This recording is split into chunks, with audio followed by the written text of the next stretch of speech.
Shut up and sit down.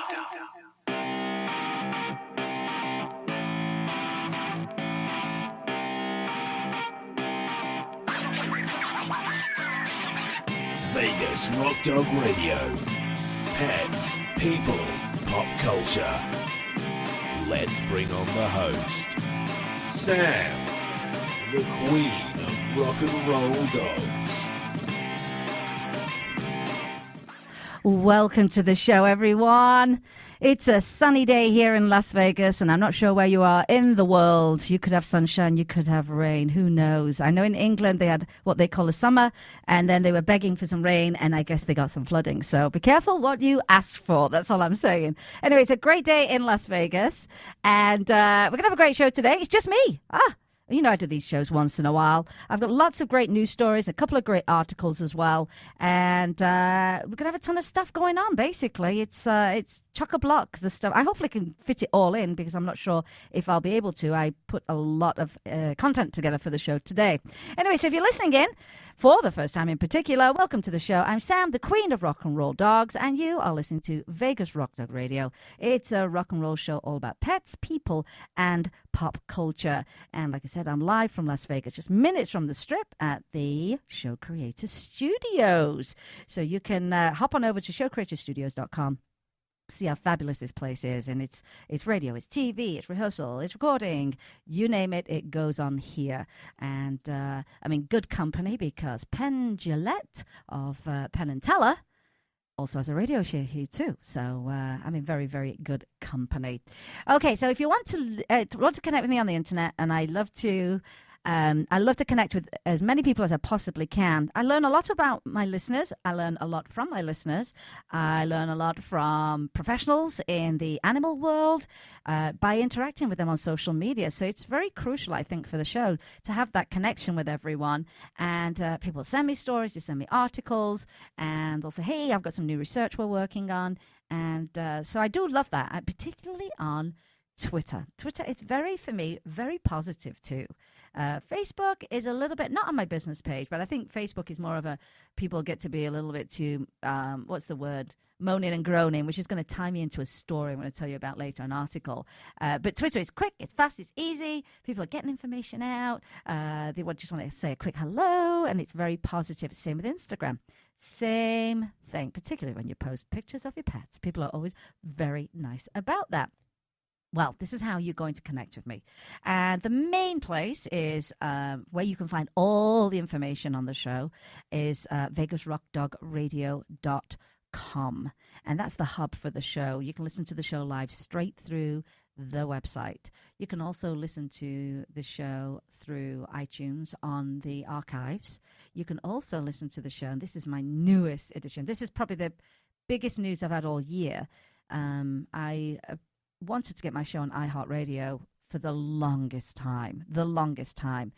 Well, finally, after a year, I got this great email from iHeartRadio saying, yay, your show's going to go live on our app in 72 hours. And that just made my day. I mean, it really, really made my day. So a lot of people use the iHeartRadio app. Tons of people. I do. So hop on there and just find Vegas Rock Dog Radio. You'll have the show at your fingertips. So you can listen anywhere in the world, anytime you feel like it. You never have to miss an episode of the show ever. So that was great news for me as far as, making it easier for our listeners to get their hands on the show. Now, if you're a Facebook fan, you can find me at Vegas Rock Dog Radio. Always feel free to post pictures of your pets on my page. You don't have to ask.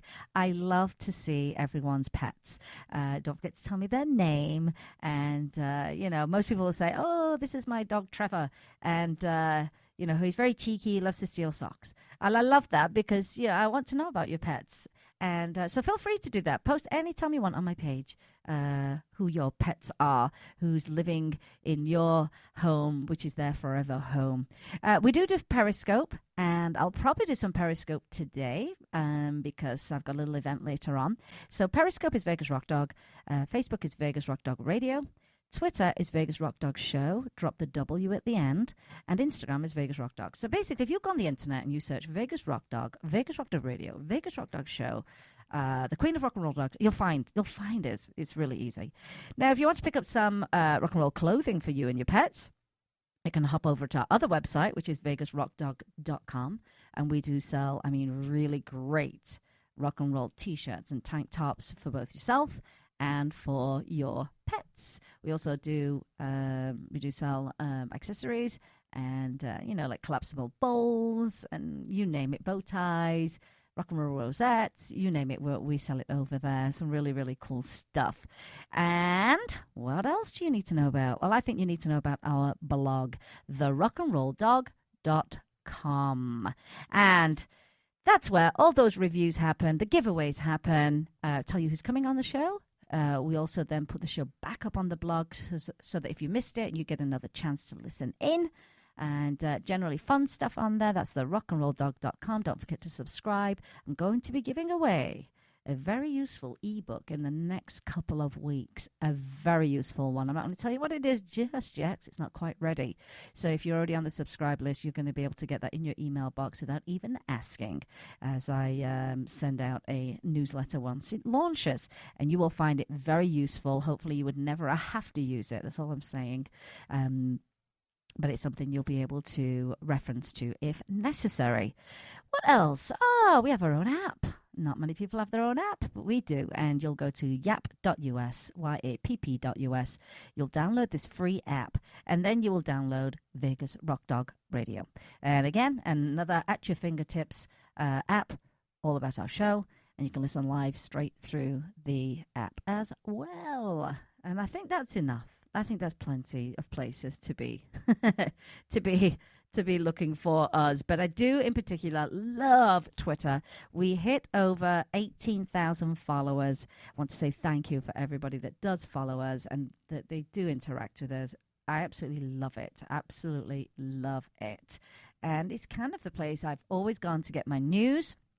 It's always the place I can search for a hashtag if I'm looking for something in particular.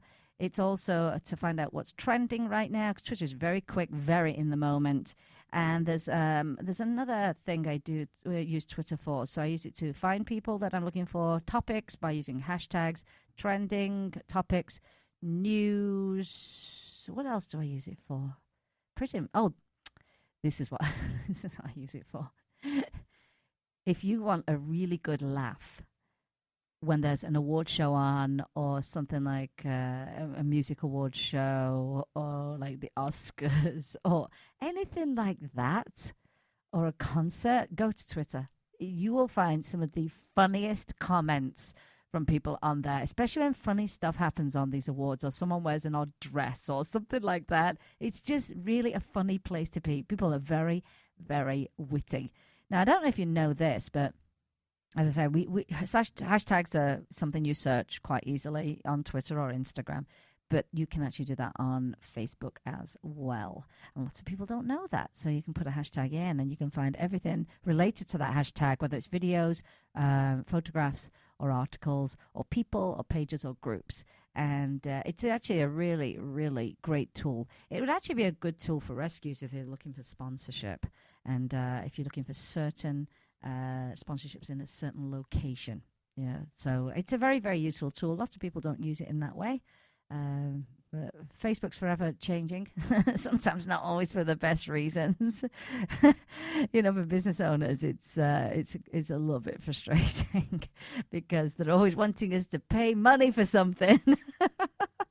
And that's not our favorite thing about Facebook. I will tell you that much. Well, I want to talk about my tip of the day today. And it's kind of a long tip, but it kind of rolls right into an event that we're doing today over at Lulu's Doggy Salon and Spa in Green Valley. And we're doing a fundraiser for animal rescue for the Churchill Foundation. And it's really great. It's $25. Take your pets along and get your pets' photos taken. And you'll walk away with probably 10 to 15 digital images. We'll email them to you, or you'll log on and check them out through Bart Gallery and Rick Vierkant, who's actually doing that for us. And for $25. If you've ever done pet photography, it's very expensive. It's very nice, but it's certainly a luxury type item. And if you if you don't have that kind of money, you can always come to something like what we're doing, which we do regularly, which is what we're calling today the Barbecutie Pet Photo Fundraiser for the Churchill Foundation. And it's from 10 to 3. So my partner, Pam Webb, and this has been put on by Rocking for Rescues. My partner, Pam Webb, is down there right now setting up. So it starts at 10. Nope, she's already started. It's 10:30. She's already down there. I already dropped off some props, and I'll be making my way over straight after the show. We'll be there till 3 p.m. You can call and make an appointment, or you can just show up, which is fine with us. We will take your money as long as we can help this rescue. Their current bill is $6,000. That's their medical bill. And they take on the worst of the worst cases. Just about every animal that comes in needs some form of medical treatment, care, or surgery. And those are the biggest expenses for rescues. It's not so much food and towels and blankets and beds. It's definitely medical. You can do a fundraiser for 10 grand, give them 10 grand, and it would have been spent in that week quite easily with surgeries or just paying down bills.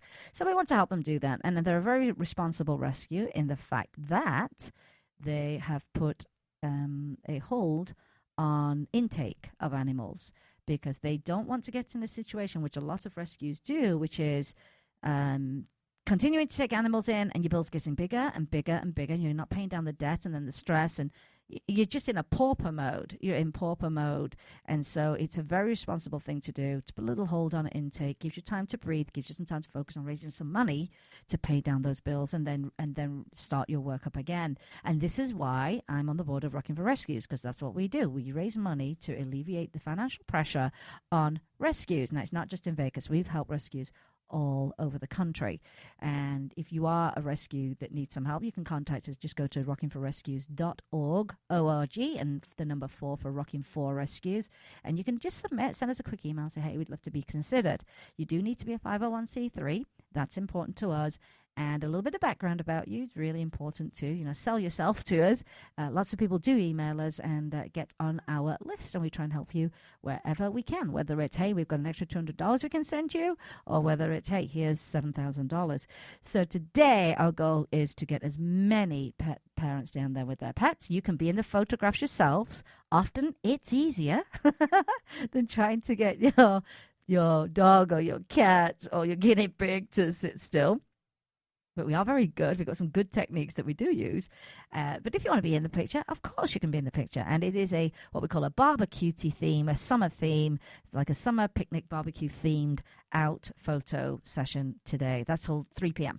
So come down and see us. And we always have fun. When we're down there, we always have a really, really good laugh. And I want to thank Joni of Lulu's Doggy Salon and Spa for actually allowing us to do this. We have a couple of friends who support us in everything, and Joni's one of them. Another friend of ours is Kathy. She owns Barking Dogs, and we'll probably be doing our next photo fundraiser over at her place too. And we always appreciate that because they have been amazing supporters. At this time of year, it's too hot to be doing any events outside, and it's lovely that they're allowing us to do that.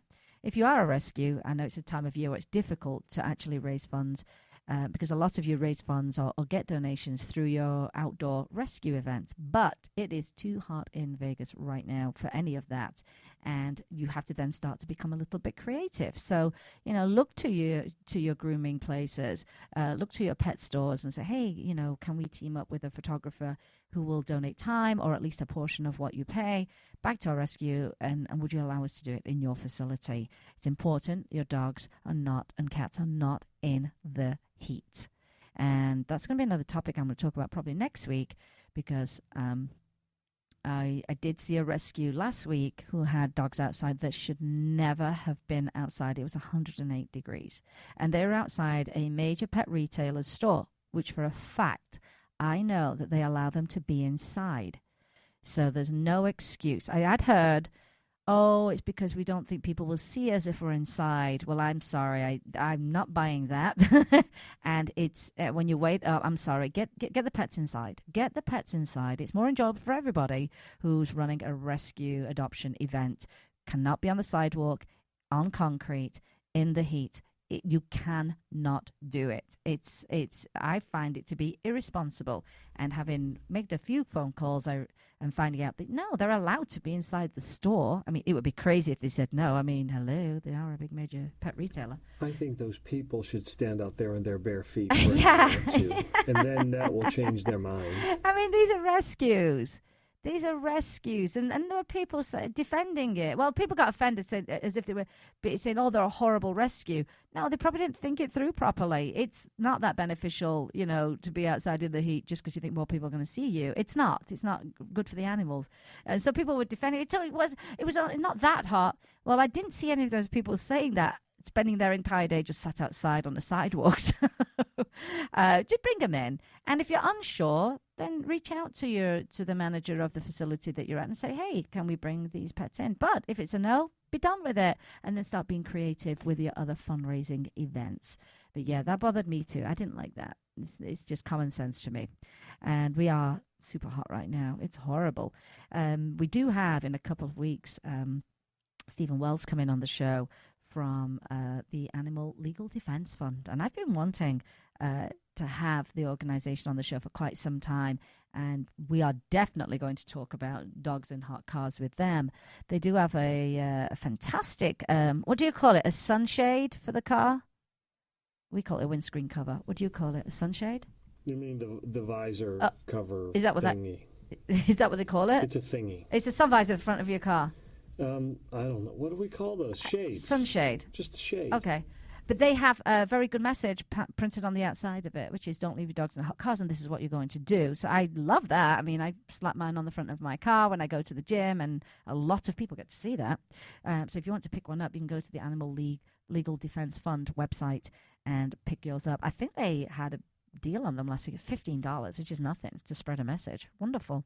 So I was talking about photography. I want to talk to you about some tips if you're going to try and do your own pets' photographs.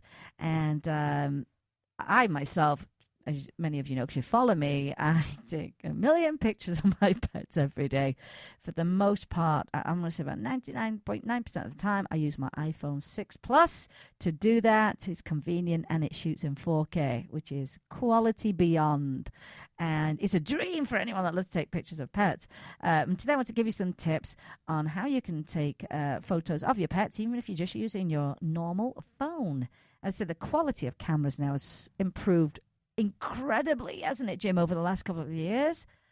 I mean, you can tell an old phone, can't you, because the pictures don't look right. Yeah, there's even no point in having a camera anymore, well, is there? I do have a very nice camera, but I never pull it out. I just never, it's just too bulky. My camera's in my back pocket. It's great. My phone, pull it out, and away we go. So I think the first thing you want to do is capture your pet's character.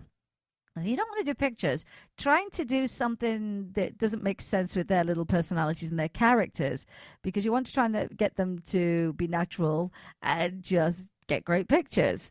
So if you've got a dog that's not an outdoorsy, active dog, then don't try and do frisbee photographs. What does that dog do? Does your dog love to lay on the couch? They have a favorite spot. So that would be something you would take into consideration. So and that way you can have the best success you can with the photos. If you choose like one of their favorite places, their favorite bed, the seat on the couch, playing with their favorite toys, frisbee if they're an active dog, or action shots, which I'm going to talk to you about that, because I know people are probably saying right now, that equals blurred photographs.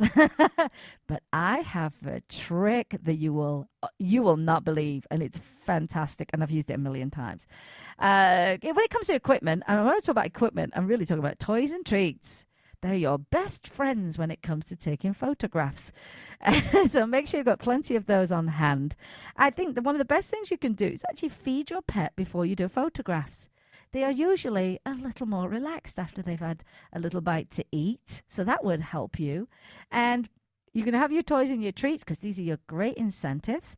And you're going to use some commands. And you're going to keep just really simple words. And you're going to only use them when you need them.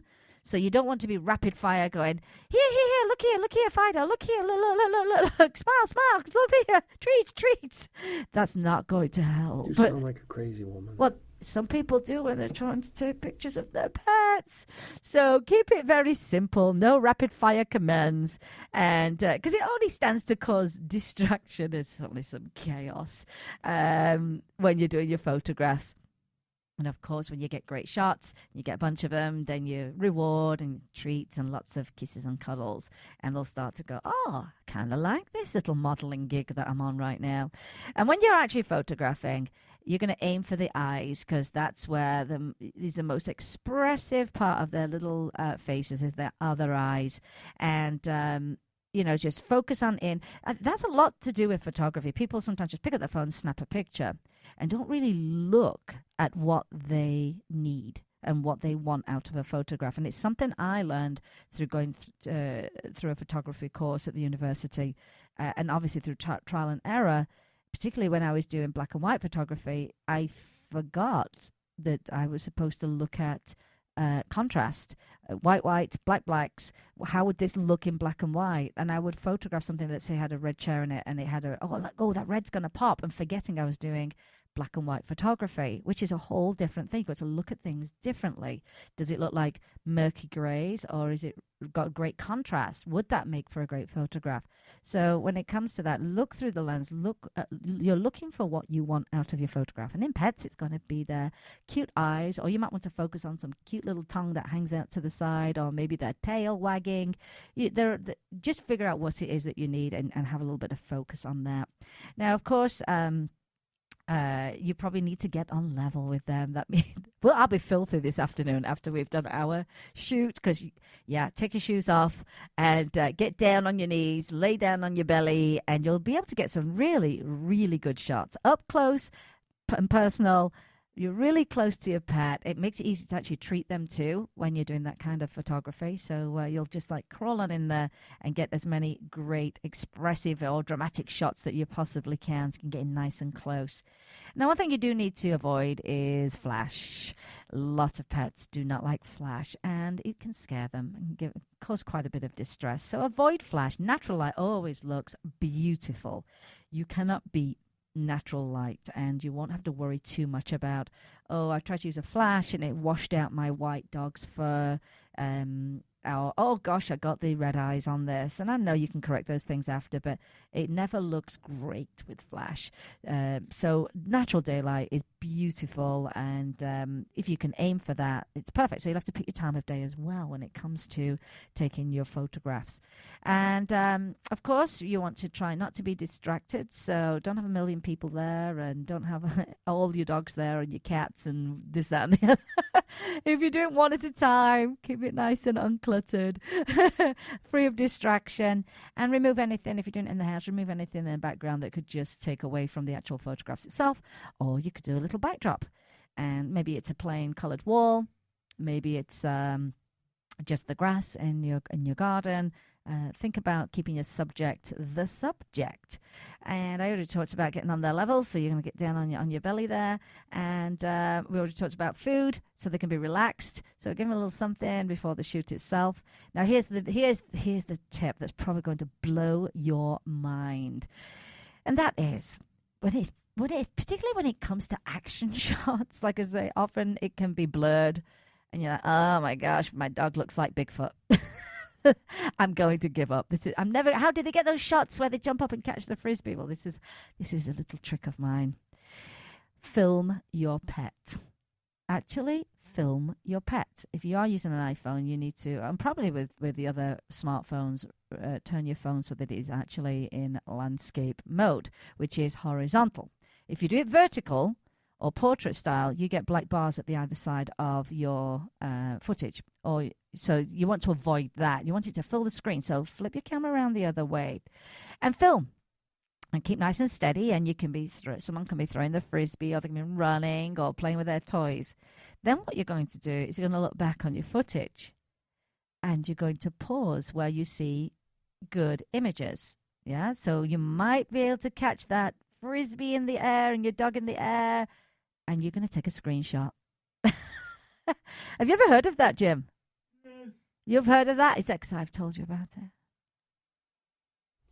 Yes, I do it all the time, except I am an expert at blurry photography. You are. It's true. It's so true. Successfully blurry. It's so true. And all my friends know it. And they go, oh, Jim's going to take the picture. You know it's going to be blurred. And every time he goes, no, it's clear. And we go, it's blurred. So that's what you're going to do. Film your pets. And then slowly, you can slowly fast forward. You can scroll through the video itself and find the images that look great and then take a screenshot and then edit it from there. And people will think you're an amazing photographer. I'm revealing all my tips and tricks today. And if all else fails, just go to a pet photography fundraising event and let the photographer do the work and make it really easy on yourself. Well, on that note, let's take a quick break. We're going to listen to some words from our sponsors. Then we'll be right back. Tons more to talk about. And one of those things is going to be my Queen Elizabeth. And we'll be right back. You're listening to Vegas Rock Dog Radio with me, Sam, your host, the Queen of Rock and Roll Dogs. Vegas Rock Dog Radio. Pets, people, pop culture. Welcome to Barking Dogs Self-Wash and Grooming, your one-stop shop for all of your pet's needs. We offer premium natural pet foods, full-service grooming, and an on-site bakery and boutique. You can choose to self-wash your dog or schedule a luxury pampering with our professional groomers. Our new Cool Cat section offers feline food, toys, bedding, and litter, while the adventurous dog department has everything you need for your outdoor activities. Cody's Healing Garden is a special place featuring flower, aromatherapy, and herbal remedies for pets. Ask us about Karma Connection, our program supporting animal rescue. Find us at barkingdogslv.com and look for us on Facebook and Twitter. We look forward to seeing you at Barking Dogs Self-Wash and Grooming.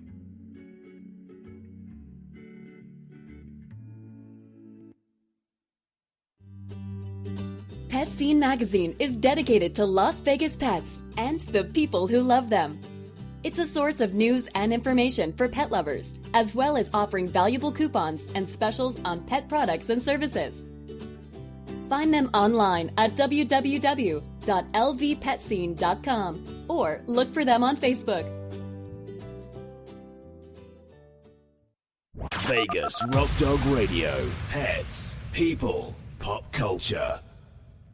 Welcome back, everyone. You're listening to Vegas Rock Dog Radio with me, Sam, your host, the Queen of Rock and Roll Dogs. And talking of queens, it's my queen's birthday. Did you know that, Jim? Yes, because I saw her pillows. I know. That's what I'm going to talk about. That seems very inappropriate about my queen to say that, about her pillows. She showed them to everyone, to the world.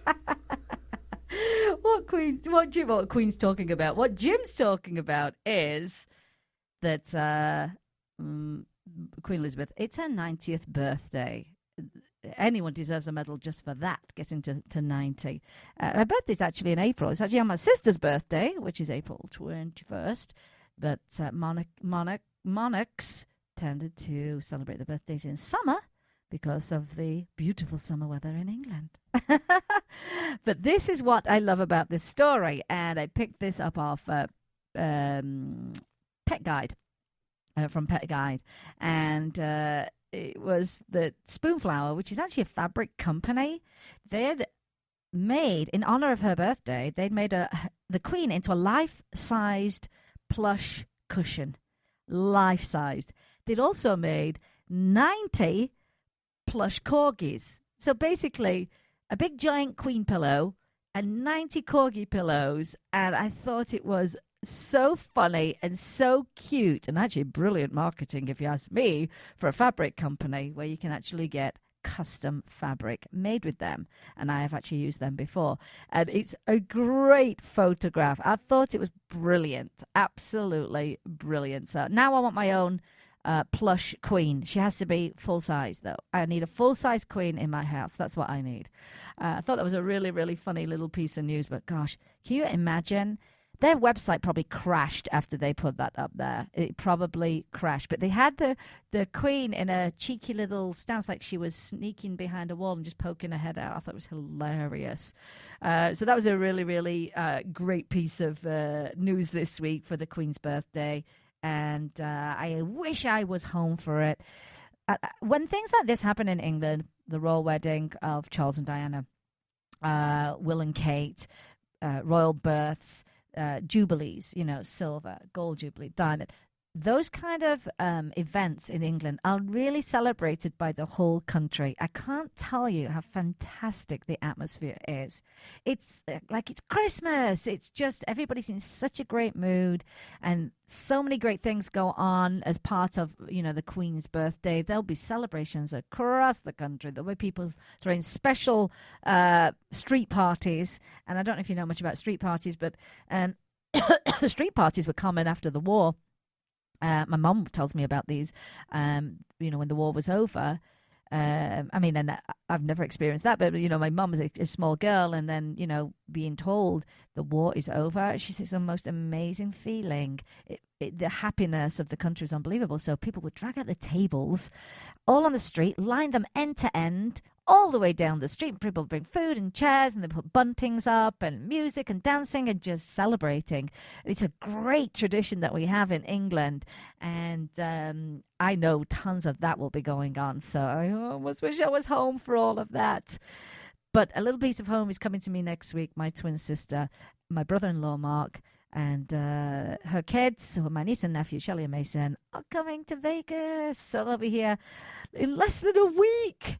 I have a lot of house cleaning to do and DIY to make the house up to scratch for when they arrive. So that's going to be, these are the big celebrations. Me and my twin have a birthday. We have a 17th birthday, a 21st birthday, and a 20th anniversary to celebrate while they're all here. We are a family that likes to everything's jam-packed full with fun stuff. Everything that we do is like that. So they'll go home and rest after the holiday because there'll be no rest while they're here because we've planned out the whole trip. And I said that includes their anniversary, and basically it's like another wedding that we're doing. So I'm very excited about that. I really, really am excited about that. Now here's a topic that raised my eyebrows a little bit, and this was in the Veterinarian News. It was posted on Facebook. It's a professional publication, and the article was 6 ways clients tick off vet techs.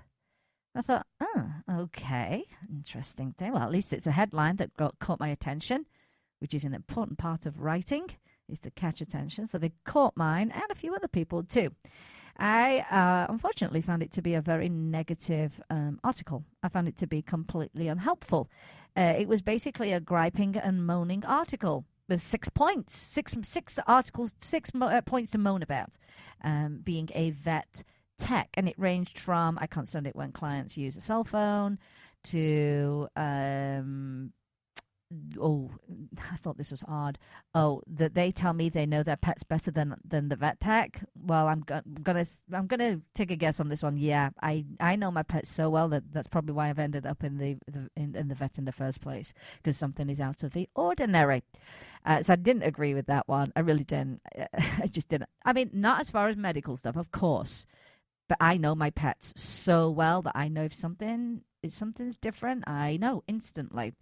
So I didn't agree with that one. And it just was basically a whole list of complaining, really, which I thought was interesting for a professional publication. It didn't offer any solutions. It didn't talk about educating clients. It didn't say how to handle it, here are some techniques you can use so you don't get stressed about it. There was nothing, absolutely nothing. So, of course, those kind of posts then, attract a lot of other moaning people.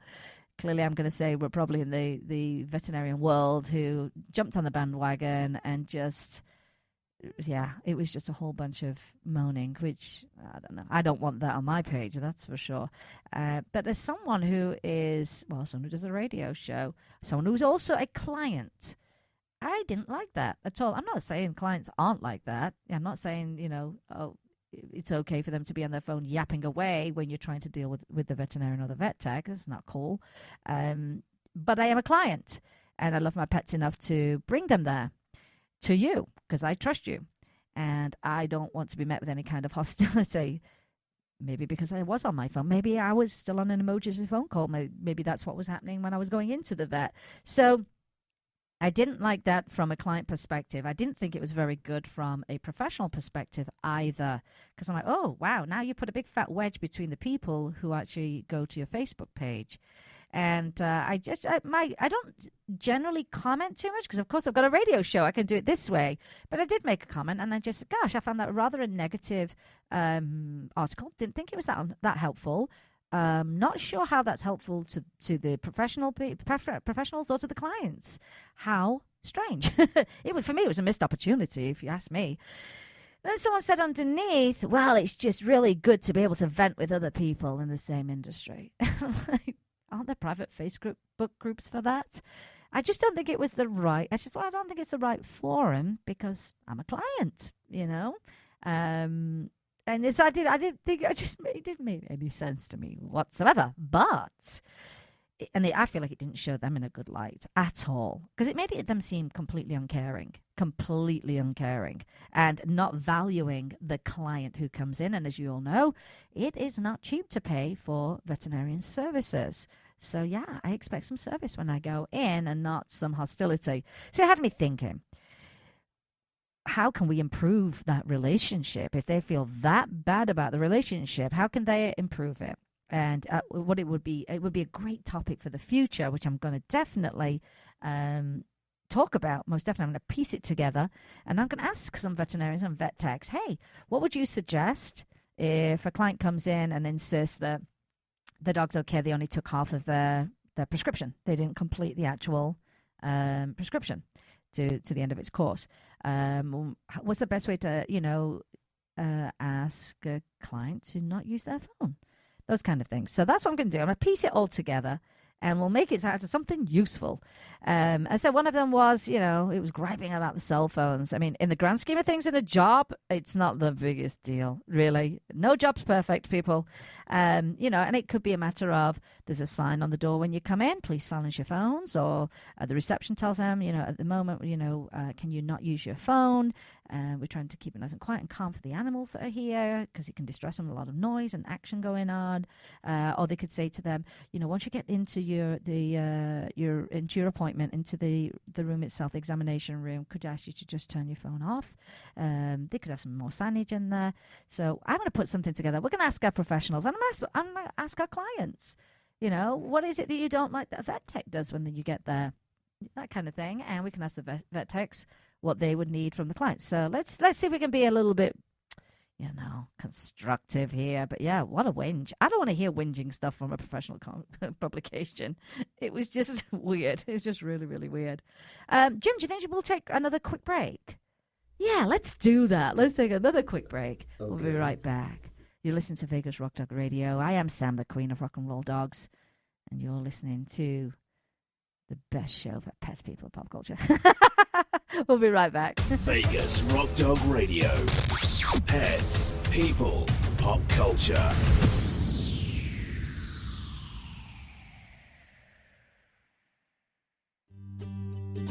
Pet Scene Magazine is dedicated to Las Vegas pets and the people who love them. It's a source of news and information for pet lovers, as well as offering valuable coupons and specials on pet products and services. Find them online at www.lvpetscene.com or look for them on Facebook.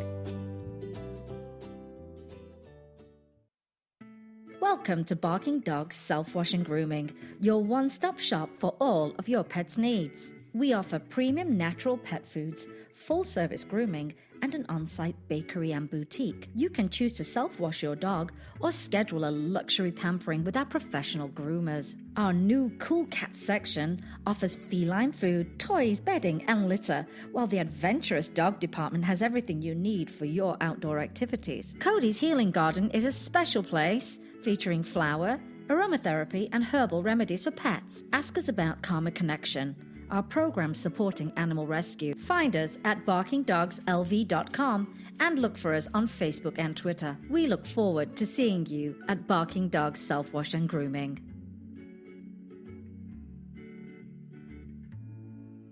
Vegas Rock Dog Radio. Pets, people, pop culture. Welcome back, everyone. You're listening to Vegas Rock Dog Radio. With me, Sam, your host, the queen of rock and roll dogs. And I just got right on top of my mic, so that sounds a lot better. And, you know, it was my birthday this week, me and my twin, and I got a fantastic gift from my husband. And it's called an EV RE20 microphone. And so excited. I can't even begin to tell you. Every birthday or Christmas, Jim will say to me, fashion or technology? And that's because they're the two things I love, and dogs, of course. He never says fashion, technology, you want another dog? You have enough dogs, and overall you go 75% toward technology versus fashion because you don't trust me on fashion. Not really, but I do trust you on technology, Jim. And so I have this amazing microphone, and it does make a big difference. And that's going to go into my home studio, not the studio here at Show Creators, because they already have the microphones. So I was just absolutely thrilled about that. And Jim did well. Lots of good points for Jim on that one. Here's another great story. You may have seen this all over the news. And it was just the sweetest video. And it was a woman shared her security footage of a little boy sneaking into her garage every day to cuddle her dog. And then finds out that the boy's own dog had died from old age last year. So you see him on the footage. He pedals up on his bike. He looks like he's on a little mission, yeah? And he jumps off the bike and he goes up to her dog. And the dog's so happy to see him. And he's just thrilled to see the dog. And he hugs that dog. And it's always like a little drive-by hug, yeah? And he drive-by hug and it cuddles and everything. And then he gets on his bike and off he's gone, yeah? So anyway, the woman herself, her name was Holly Bro Malay, I think, or Mallet. I'm sure it's Malay. Sounds so much nicer. She's from Louisiana, and she was recently looking over a security camera footage at home when she noticed the little boy sneaking into her garage. And it was an open garage, so you could just, bicycle on in there. And the young boy was seen riding his bike past her house before jumping off, running into the garage to play and cuddle with her pet dog, Duchess, and then running back and heading out home. And touched by the love that the dog had for her pet, Ms. Malay took to Facebook to see if she could identify the boy. And it didn't take long before she'd found him, because it was such a fantastic little story. Why wouldn't you share that and say, let's find out who this cute boy is and how much he loves this woman's dog? Now, Holly, of course, is a dog lover herself, and she'd basically written, attention neighbours, anyone know who this sweet little boy is? Every now and then he rides his bike and he'll quickly come and love on my dog or play fetch real quick, but always leaves quickly, like he doesn't know if he should be here, she wrote. And I'd like to tell him he's welcome to stay and play. She loves the attention. Oh, God, I love this. I could cry because it's so sweet. Anyway, she shared that footage alongside with this post that she'd just written. And it's been since, well, it's saying 1.3 million views. It's probably even more than that right now. And but here's the interesting thing is no one actually saw him. He would just run in and run out. No one saw him, but she caught him on that footage. But within 24 hours, the little boy's mother, Ginger Clement Bro, posted on the video and confirmed the boy in the footage was her son, Josh. And she said, thanks for the ad, Holly. Josh talks about your dog all the time. Every time we pass, he looks to see if she was sitting there where he could see her. Just didn't know he was doing things like this, she wrote. Last night when I first saw it, I was torn as a mama, being happy and upset because he knows he shouldn't be on someone's property. But I wake up this morning more happy that he could just absolutely adore dogs so much. And she'd said, when she showed him the footage and everything, he turned 10 shades of red. And when she said, look at this video, and she goes, oh, I hope he's not too embarrassed. And she said he had a big smile and said, I love dogs, Mama. And here's what came out of it. So Miss Malay was overjoyed to find out who the young boy was, and she said she hoped he would come to play with Duchess. Continued doing that. So she's so glad to see that innocence and love was caught on camera instead of what they are normally used for. Can't believe all the views this post has received. So glad to have captured this sweetness, she wrote. And the sun turned 10 shades of red. And just he showed his mum, you know how much I love dogs, Mama. And then they posted some selfies of him with Duchess, which she's his new best friend, clearly. And the video, they just couldn't believe how this video just went viral. I think people want to see more of that. They just want to see some great news. We have such a lot of horrible news. We want to hear some great stories. We want more positive stories, fun stories to be featured on the news because it can be quite depressing. So I think this gave everyone a big, big lift. But what she found out was she said that we had our dog Bella since Josh was 2, but she passed away last year. Because a lot of people say, well, how come he doesn't have a dog if he loves dogs that much? But obviously, sometimes it's about timing and whether you're ready or not, because sometimes you're just not ready. And if it was only last year. And she said, a number of people have questioned us. And she said, I figured I would comment this on here since a lot of people are asking. Currently, we do not have a dog. We had our dog Bella, who passed away last year. And he was in Josh's life since he was 2. She says things have been busy and Josh is very active with after-school activities, so we have not jumped back into taking on the responsibility of starting all over again with a new pup quite yet. It will happen, though. And that particular post was shared 10,000 times, and then they're thanking, Miss Millay for actually sharing that great footage. I thought, oh, what a great story. So I'm sure the minute they get a new dog, we'll all know about it. But how incredibly sweet. And it was like a little secret relationship that they had. Isn't that great? Oh, I love those great stories. Isn't that heartwarming, Jim? Sorry, I didn't get to the mic switch in time. It's a good story. It is, isn't it? It's very, very sweet. It's good. I posted a picture of Jim this week with Galaxy, and it's one of the sweetest photographs ever. And she's looking at him, and he's looking at her, and I couldn't believe the response I had from that photograph. It was unbelievable. People just thought it was... People that rarely comment on anything on Facebook in my friends list all came out of the woodwork for that. They really liked that sweet, sweet photograph. So, how many minutes we got? A few minutes? Let's talk about what they call lethal whites, which is Merle dogs. But what is a Merle dog? And we talk about Merle a lot, so it seems like a good idea to explain what it is what this article says. And the most important thing to remember is that Merle is a color pattern, not a color by itself. It's a pattern. Merle dogs can come in a variety of colors. And you may be hearing this word Merle for the first time today. It's something to think about. Can you spell that word? Merle, Merle. Oh, okay. The most commonly seen variation. The accent threw me off. Oh, a bit late now after 21 years of being married. The most commonly seen variation is called the blue Merle, and this is the colouring often considered typical of Australian Shepherds, and they are beautiful.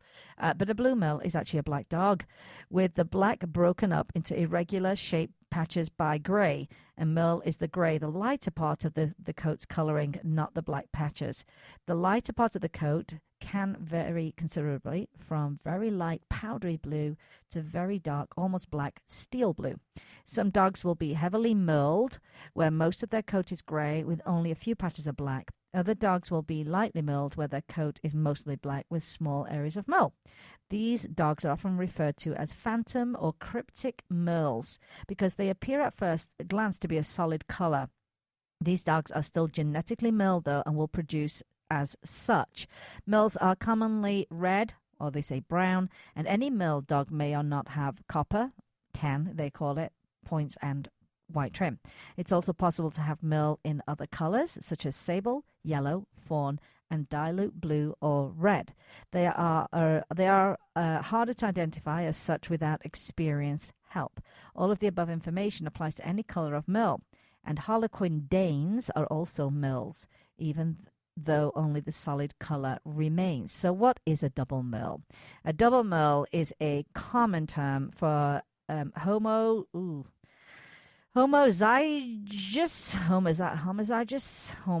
merles.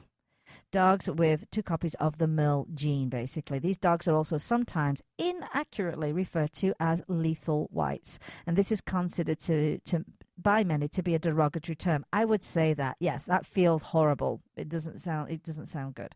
But Merle is a dominant gene. A dog needs only 1 copy to have a merled coat. When it has 2 copies, instead of producing only partial lightening, the effect is doubled, causing some to most of the coat to turn white. Double Merle pups are born when both of the parents are Merles themselves. It doesn't matter what color or breed. Statistically, 25% of the pups from 2 Merle parents will be double Merles. And you're asking, what's the big deal? Why are we talking about this? Well, is this a problem? Often, but not always, double Merles will be deaf. So this is why you do need to know what that means. And as with pattern white pups, if the excess white does not affect inner ear pigmentation, they will be able to hear or have only minimal hearing loss. So you're looking at deafness, and some other stuff coming up here. Double Merle dogs may also have a variety of eye defects that can occur in any color eye. Often, this is the best way to determine whether a dog is a pattern white or a double Merle. Some of the eye problems are visible, but others are within the eye and require an exam by a veterinarian ophthalmologist to be diagnosed. Many dogs will have multiple eye defects, and most of those will have some vision loss, sometimes to the point of blindness. The defects are generally stable, but so if a pup has functional vision, that will probably not change as it matures, unless affected by another condition unrelated to a Merle gene. So when you hear about Merles and double Merles, this is what you need to know about them. Because some people want to, sometimes you'll get unethical breeders that will say that as a plus. And if you don't know that it could possibly be deaf or blind or both, then you're going to find yourself in a difficult situation going, oh my gosh, what do I do with a deaf and blind dog? Which is not the end of the road. Trust me on that. Living with blind and deaf dogs is not difficult. There's some great techniques and trainings and amazing organizations out there that can help you. But you do need to know this going in. And if you don't know it going in, just know there are resources available. Excuse me. Eye defects in double Merles. Some dogs will have an irregular shaped pupil.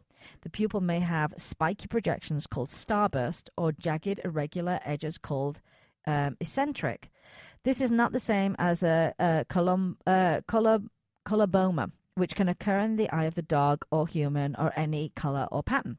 This can make their eye very light sensitive if the pupil doesn't react as well as it should.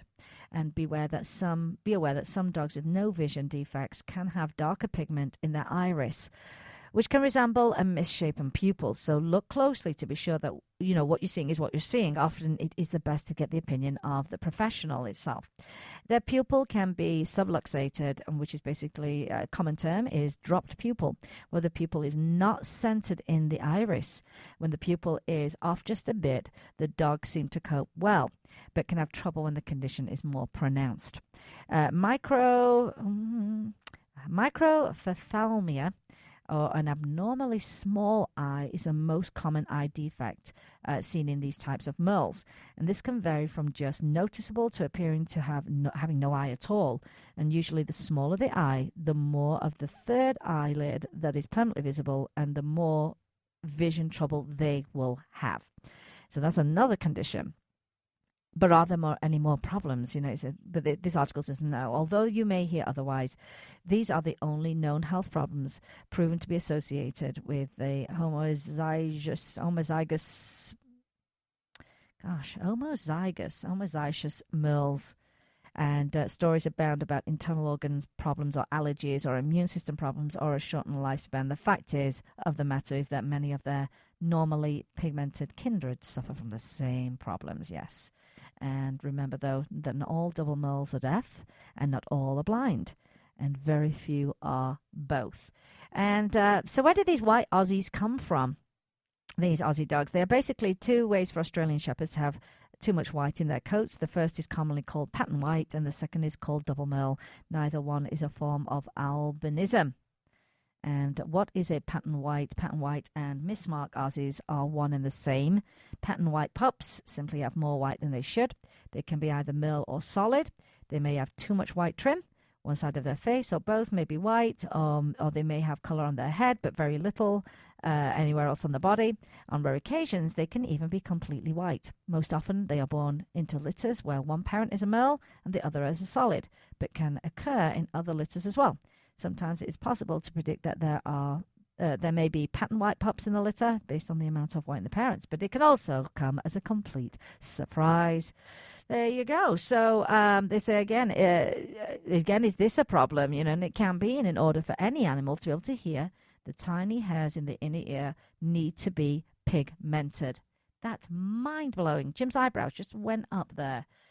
So I'll say that again. For any animal to be able to hear, the tiny hairs in the inner ear need to be pigmented. If these hairs are not, the nerve endings will atrophy and die in the first weeks of life, and deafness, either full or partial, will be the result. Note that you cannot tell the color of hairs in the inner ear by looking at any visible part of the dog's ear, including the hair around the ear canal. Some pattern white pups will be deaf or will have partial hearing loss, while others won't, depending on where the pigment ends up. Very interesting. And it's something you can't see with the naked eye, so you've got to get a professional to look at that. And some of the dog breeds that can carry the Merle gene include, and it's quite a big list, the Alapaha Blue Blood Bulldogs, American Cocker Spaniels, not recognized for color of the breed or often misidentified as Rowan, American Pit Bull Terriers, American Staffordshire Terriers, I see that a lot, Australian Shepherds, Beauceron, Bergers de Pyrenees, the Pyrenees Shepherds, Border Collies, Cardigan Welsh Corgis, didn't know that, Catahoula Leopard Dog, Chihuahuas, Collies, rough and smooth, Dachshunds known as Dapple instead of Merle, German Collies, Coolies, Great Danes, Hungarian Moodies, Mixers, Norwegian Dunkerhound, Old English Sheepdogs, Pomeranians, and Shetland Sheepdogs. Now, if you do want to get some information, you do end up with a dog, not necessarily a Merle, but maybe you do have a deaf dog. You can always go to the Deaf Dog Action Education Action Fund, and that's deafdogs.org. And for owners of blind dogs, you can go to blinddogs.com. There are tons more organizations, and one of those that I've talked about before on the show is Deaf Dogs Rock. They're actually a rescue, but they have a lot of resources available for deaf dogs. And you can also follow the blog of dogandhisboy.com. That's my friend Bernard. And Bernard Chavez Lima. He has deaf dogs. He knows how to train them and give people lots of hope so they don't have to panic. So definitely pop over there. If you want to learn more about Australian Shepherd Health and Genetics, you can go to the Australian Shepherd Health and Genetics Institute, Inc., and that is ashgi.org, ashgi.org. And if you want to learn more about White Aussies, the website is whiteaussies.com. So something, you learned something today, didn't you, Jim? Which is, it's always good. I love to learn something new every single day. Well, it looks like we've come to the end of the show. Can you believe this? It just flew by. That hour just went right by me. And I did have one more article that I wanted to cover about health, but I will just put it in next week's show because I can do that. Now, if you have liked the show today and you want to share it, if you're more than likely listening on an app, there's a share button on there, and I always appreciate a share when it comes to the show. I want to spread as much of this information as possible, grow this audience as big as we possibly can. Remember, and I always say this, remember, you can always help an animal in need, either rescue, adopt, donate, volunteer, share their information, rescue your next family member, and replace the word shop with adopt. And then always be kind to all animals, just like that little boy Josh who was getting his little sneaky cuddles from Duchess, and now he doesn't have to be sneaky anymore. He can get even more. It's been a great show today. Tons and tons of information. Got some great guests coming up in the coming weeks, and some great experts that are just going to give you so much information that's going to be so helpful. You're going to really appreciate that the fact they came on the show and tell us about some of the things that they're doing. I want to thank Jim, my producer, who runs the show, And I would like to thank you, the listeners, because you're the biggest part of the show. It's really simple. Remember, you can find me on iHeartRadio.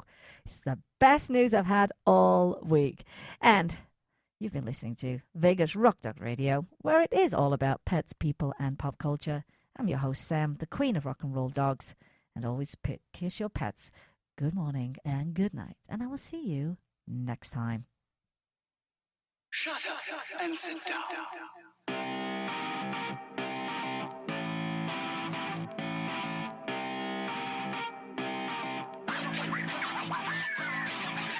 You've been listening to Vegas Rock Dog Radio.